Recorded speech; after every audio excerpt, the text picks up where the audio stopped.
पाकिस्तान तहरीक इंसाफ के vice chairman Shah Mahmood Qureshi का कहना है कि नाम मौजूद नामुलव्वस ईमा की बुनियाद पर मुकदमा बनाया गया।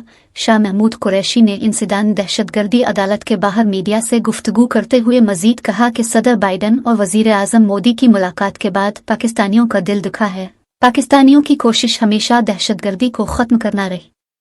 अफसोस है लीडरान ने इस मामले पर भी सियासी मुजाहिरा किया। उन्होंने मजहद कहा कि इंसानी हुकूक का जिक्र ही नहीं। जारी करदा बयान पर अफसोस हुआ। मकबूजा कश्मीर में मुसलमानों पर जुल्म के खिलाफ कोई आवाज़ नहीं उठाई गई। इंसानी हुकूक की अलमबरदार तंजीमें खामोश हैं। गुज़िश्ता रोज़ उन्होंने पेशावर में मीडिया से गुफ्तगू करते हुए कि चेयरमैन PTI इमरान खान से मुलाकात ज़बरदस्त रही।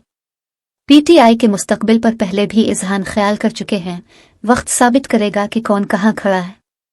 कबल अज़ीं शाह महमूद कुरैशी का कहना था कि PDM इत्तेहाद बिखरने की शुरुआत हो चुकी है। अमली तौर पर यह इत्तेहाद ख़त्म हो चुका है, अब सिर्फ ऐलान करना बाकी है।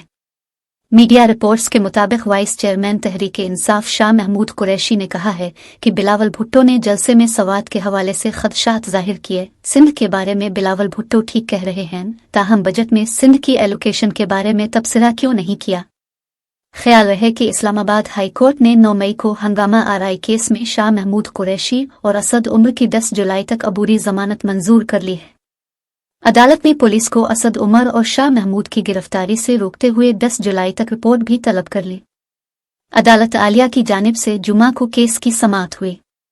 असद उमर और शाह महमूद कुरैशी की 1 लाख रुपए के मुचलकों के एवज अबूरी जमानत मंजूर की गई। दोनों रहनुमाओं ने 9 मई के वाकयात से मुताल्लिक मुकदमे में जमानत कब्ल अज गिरफ्तारी की दरख्वास्त दायर की थी। वाज़ेह रहे कि 2 रोज़ कब्ल जमानत खारिज होने के बाद तहरीक इंसाफ के रहनुमा असद उमर और शाह महमूद कुरैशी अदालत से फरार होने में कामयाब हो गए थे।